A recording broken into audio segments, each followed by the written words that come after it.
Hello बच्चों, मैं Prashant Bhargav organic chemistry topic first hybridization means संकरण की क्लास में आपका स्वागत करता हूं। इसमें हम बात करेंगे कि संकरण क्या होता है, इसके नियम क्या होते हैं और ये कितने प्रकार का होता है। आइए शुरू करते हैं। संकरण वह प्रक्रिया है जिसमें किसी परमाणु, मतलब संकरण में क्या आएगा आपका पहले परमाणु, इसमें जो परमाणु होता है वो समान ऊर्जा वाले होते हैं। क्या होते हैं? समान ऊर्जा वाले जो परमाणु होते हैं वो दो या दो से अधिक परमाणु ऑर्बिटल आपस में मिलकर, मतलब कि मान लीजिए ये एक परमाणु है और एस ऑर्बिटल परमाणु हो गया, ये पी ऑर्बिटल परमाणु हो गया, ये दो परमाणु हो गए। हमने यहाँ लिखा है दो या दो से अधिक परमाणु, तो यहाँ पे तीसरा भी आ सकता है। परमाणु ऑर्बिटल आपस में मिलकर समान ऊर्जा वाले, मतलब जितनी ऊर्जा इन दोनों की रहेगी वही इनसे मिलकर जो ऑर्बिटल बनेगा उसकी ऊर्जा रहेगी। क्लियर हुआ आपको इतना? संकरण वह प्रक्रिया है जिसमें किसी परमाणु एटम के समान ऊर्जा वाले दो या दो से अधिक परमाणु, देखिए यहाँ पे दो परमाणु है, अधिक परमाणु ऑर्बिटल आपस में मिलकर, ये दोनों आपस में मिलकर समान ऊर्जा वाले, जितनी इन दोनों की ऊर्जा थी उतनी ही ऊर्जा का, उतनी ही संख्या में और उतनी ही ऊर्जा का नए ऑर्बिटल का निर्माण करते हैं, नए ऑर्बिटल को बनाते हैं। अब देखिए यहाँ पे एस ऑर्बिटल और पी ऑर्बिटल ये दोनों आपस में क्या हुए? कंबाइन हो गए और इनके द्वारा जो संकरण हुआ वो कौन सा संकरण हुआ? sp संकरण हुआ। यहाँ पे जो आपका उत्पाद बना वो क्या बना? 2sp संकरण बना। ठीक, यहाँ पे इनकी जो ऊर्जा थी वही क्या होगी? sp संकरण की ऊर्जा भी होगी। आइए हम बात करते हैं एस ऑर्बिटल के बारे में कि एस ऑर्बिटल होता क्या है। एस ऑर्बिटल राउंड शेप के होते हैं। किस शेप के होते हैं? राउंड, मतलब ये गोल आकार के होते हैं। इनके बीच में न्यूक्लियस प्रेजेंट रहता है, मतलब जो एस ऑर्बिटल रहते हैं, देखिए हमने यहाँ पे इसका डायग्राम बनाया हुआ है एस ऑर्बिटल का। ये जो आपका एस ऑर्बिटल है इसके बीच में आपका न्यूक्लियस प्रेजेंट रहेगा, मतलब कि आपका केंद्र उपस्थित रहता है। किसके बीच? एस ऑर्बिटल के बीच में। एस ऑर्बिटल का शेप एक जैसा होता है, मतलब आपके जितने भी एस ऑर्बिटल रहेंगे, मान लीजिए मैंने ये एस ऑर्बिटल बनाया, ये बनाया, ये बनाया, मतलब मैंने 1 2 3 4 5 एस ऑर्बिटल बनाए। इन सभी के शेप राउंड रहेंगे, इनके सभी के शेप कैसे रहेंगे? राउंड रहेंगे, शेप एक जैसा रहेगा।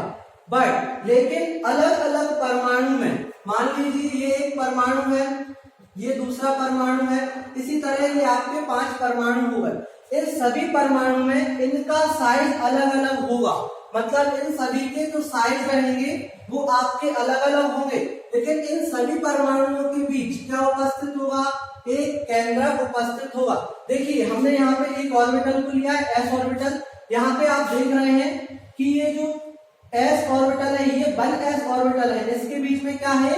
न्यूक्लियस प्रेजेंट है और ये एक राउंड शेप का ऑर्बिटल है। इसी तरह हमने यहाँ दूसरा लिया, यहाँ पे आपको 2 राउंड दिख रहे होंगे। जो 1 राउंड है, मतलब न्यूक्लियस के जस्ट पास में जो राउंड होता है वो 1s ऑर्बिटल कहलाएगा, और उसके जो सेकंड बार होता है वो सेकंड s, मतलब 2s ऑर्बिटल कहलाता है। बच्चों जो आपका p ऑर्बिटल रहता है ये डंबल शेप के आकार का होता है। कैसा होता है? डंबल। आपने जो डंबल देखा होगा वो कुछ इस टाइप का दिखाई देता है। तो ये जो p ऑर्बिटल्स होते हैं वो आपके डंबल शेप के आकार के दिखाई देते हैं। p ऑर्बिटल 2 लोब्स से मिलकर बना होता है।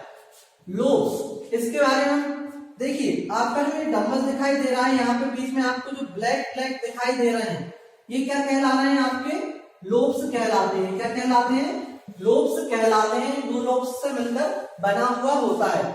p ऑर्बिटल को px, py, pz से निरूपित करते हैं। मींस आपका जो p ऑर्बिटल होता है वो कितने टाइप का होता है? 3 टाइप का होता है। px, py और pz के द्वारा उसे दर्शाते हैं। इसको किस आधार पर निरूपित किया जाता है वो अभी हम समझेंगे।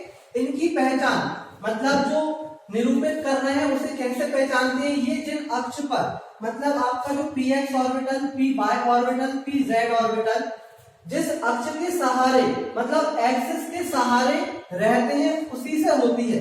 मतलब आप इस ऑर्बिटल को देखिए जरा, ये इस आधार पे दिखाई दे रहा है आपको, ये बिल्कुल सीधी रेखा गई, तो ये किस बेस से है, एक्स से दिखाई दे रहा है, तो इसको क्या नाम दिया, पी एक्स ऑर्बिटल।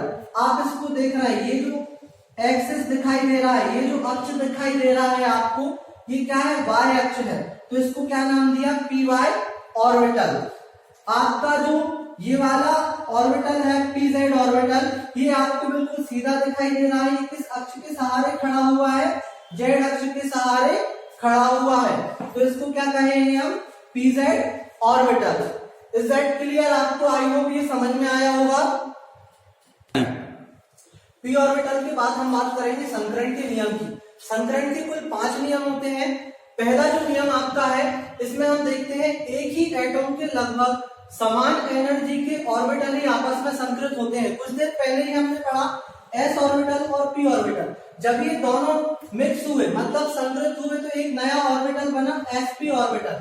ठीक, मतलब इन दोनों की समान ऊर्जा थी तभी ये आपस में मिक्स हुए।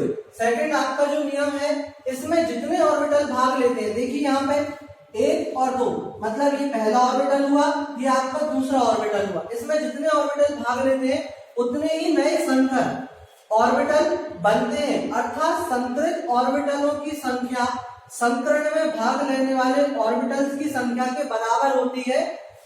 ठीक, मतलब यहाँ पे जो आपके 2 ऑर्बिटल थे, यहाँ भी आपके कितने ऑर्बिटल दिखाई देंगे, 2 ऑर्बिटल दिखाई देंगे, मतलब ये जो पहले की संख्या है वो बाद की संख्याओं के बराबर होगी। आपका जो तीसरा नियम है वो कहता है कि इस प्रोसेस में ऑर्बिटल्स परस्पर मिश्रित होते हैं, मतलब जो s और मान लीजिए ये आपका s ऑर्बिटल है, ये आपका p ऑर्बिटल है, ये दोनों आपस में क्या होते हैं, संकृत होते हैं, ना कि इलेक्ट्रॉन, मतलब ये आपस में मिश्रित हो रहे हैं, इनके इलेक्ट्रॉन आपस में मिश्रित नहीं होते। चौथा आपका नियम है इनसे बना हुआ बॉन्ड, मतलब जब ये आपस में मिश्रित होते हैं तो इनके द्वारा जो बॉन्ड बनता है वो बहुत ही क्या होता है, स्ट्रॉन्ग होता है, मींस मजबूत होता है। पांचवा जो आपका नियम है, ऑर्गेनिक कंपाउंड में मेनली 3 टाइप के हाइब्रिडाइजेशन होते हैं, मतलब जो कार्बनिक यौगिक होता है उसमें आपके 3 टाइप के हाइब्रिडाइजेशन मतलब संकरण होते हैं। ठीक, पहला कौन सा रहता है, sp3 संकरण, दूसरा रहता है sp2 संकरण, तीसरा रहता है sp संकरण। ठीक बच्चों, हम अगली क्लास में पढ़ेंगे sp3 संकरण के बारे में कि sp3 संकरण होता क्या है। आई होप आपको वीडियो समझ में आया होगा। Thank you.